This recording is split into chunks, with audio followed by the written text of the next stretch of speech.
последните години магнезиумот стана еден од најпопуларните минерали, поради тврдењата дека го подобрува сонот, варењето и целокупното здравје. Тој е неопходен за нормално функционирање на срцето, мускулите и нервниот систем, а негов недостиг може да предизвика замор, грчеви, промени во расположението и неправилен срцев ритам. Иако се наоѓа во многу намирници, како зелен лиснат зеленчук, граф, мешунки и цели зрна, голем дел од луѓето не внесуваат доволно. Магнезиумот помага при регулирање на крвниот притисок, го поддржува метаболизмот на гликозата и со тоа го намалува ризикот од дијабетес. Исто така е важен за здравјето на коските, бидејќи го регулира нивото на калциум и витамин D, што спречува остеопороза. Истражувањата укажуваат дека може да придонесе за подобар сон, намалување на воспалението и дури олеснување на симптомите на мигрена. Како антиоксиданс, тој го штити телото од хронични воспалителни процеси и го поддржува долгорочното здравје. Препорачаниот дневен внес за возрастни е 310 до 420 мг, во зависност од полот и возраста. Најдобро е да се внесува преку храна, но доколку тоа не е можно, може да се зема и како суплемент, секогаш по консултација со лекар.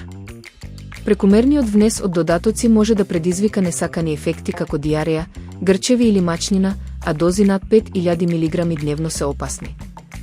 Најдобри форми се магнезиум цитрат, лактат и хлорид, кои се полесно абсорбираат.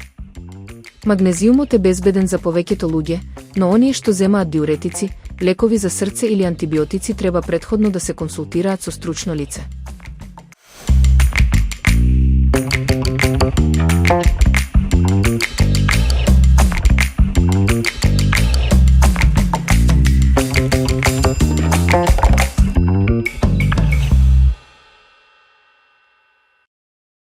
Грчка салата наместо круасан со шунка или риба наместо црвено месо.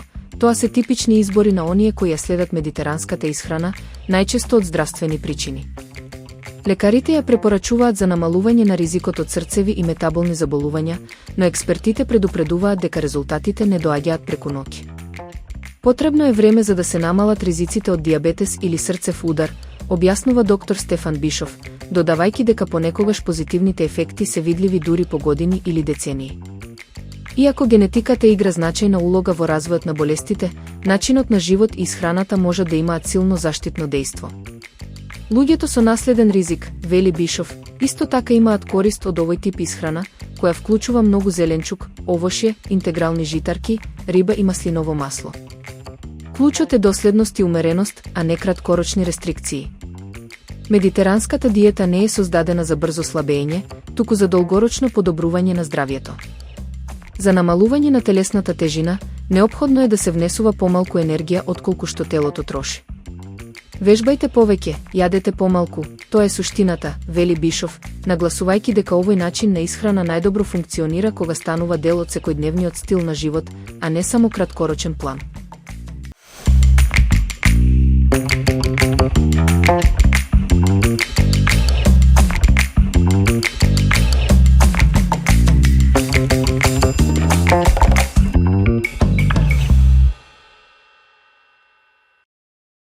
За љубителите на домашна и здрава храна, одлична идеја за денешниот ручек е ѓувеч со тиквички и пилешко месо, едноставно јадење полно со вкус и хранливи состојки.